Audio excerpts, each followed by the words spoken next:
Hello there, aspiring tenors. I had to record this momentous occasion. This is, quite frankly, contribute all. Ooh, that is expensive, but we have to do it. It is very important. This is literally the death of the greatest scam operation to ever exist in all of Warframe's history. I'm not exaggerating. Let me take you on a journey. Let me quickly read you the history of this very, very nefarious weapon. Well, not the weapon itself, but the activity that was created around it. So here it says, this weapon was first awarded from Operation the Pacifism Defect Event. Weird name. But anyways, it says, if we scroll down here, clans that placed within the top 10% scoring clans in their tier received research for the Ignis wraith in the clan's dojo's chem lab. Okay, so basically what this means is that roughly 10% of clans at the time, so they had to exist and still be active into who knows when, was given the opportunity to craft blueprints for the Ignis wraith for some small, I think 15,000 credits, and these blueprints were then tradable with other players. Now, as you might expect, these blueprints in of themselves became pretty much useless. However, that didn't stop some people. Now, let's go through this. So, during the limited event Star Days, which by the way, this is all very recent, right? You have to remember, this event is as old as time. It is old, alright? Now, the first time that we would see the Ignis wraith finally return outside of these clans were with Katea, who might occasionally bring a fully built Ignis wraith.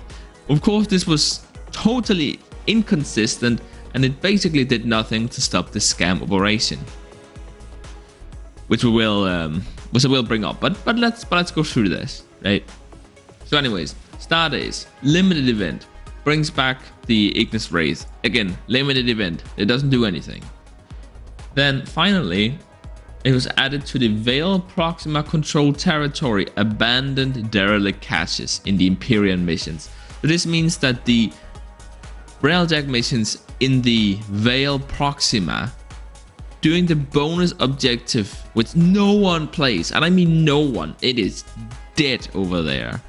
But anyways, opening these caches in these special additional objective missions kind of areas might give you one Ignis wraith, or sorry, a blueprint for it, which you could then trade. This also did nothing to stop the scam operation.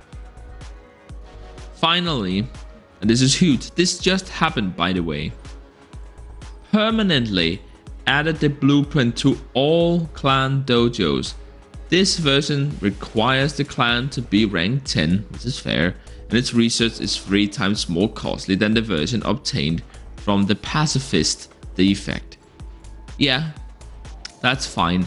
So basically what this means is that most dojos, most serious clans, because most active clans right now have everything researched anyways, can now just research the Ignis wraith, which means that all the players can have access to it. And even though it doesn't say it here, the blueprint can no longer be traded.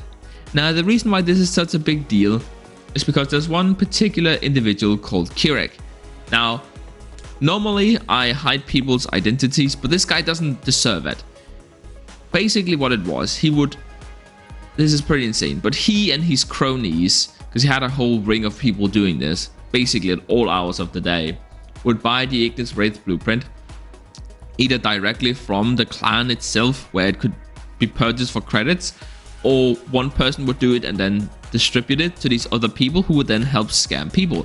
And so what they would do is basically they would find newer players and sell it for 50 platinum, when in all actuality, if it was worth anything, it would have been 2 platinum, which is a really scammy behavior because it's specifically targeting new players. And let's be real, younger players. Now, some people tried calling attention to the fact that this was happening. Kireek had many posts, one of them on the official Warframe forum, and the moderators, I can barely believe this, but there are people who are basically calling him a scoundrel and a scammer because that's what he is, and they got their accounts banned because of it. So in actuality, what happened was that DE was actually quite frankly protecting this scammer. Now, I've done an entire video on this. You will undoubtedly have seen it up in the cards. If you want a little bit more detail, you can go ahead and check that out. But anyways, this is finally the death of the worst scammer this community has ever seen. I don't think that this absolves DE from responsibility, because they did still ban people who were just trying to warn the community about what was going on. But I am quite happy to see that they have finally decided to just straight up end this debacle, just add it to the clans, just get it out of the way. Thanks goodness. And thank you to everyone who helped call attention to this issue. Surely if people would just have let it happen, and if we hadn't been so loud and annoying, I'm sure the DE would never have done anything about it. Anyways, thank you so much for watching, and yeah, I'll see you in the next one.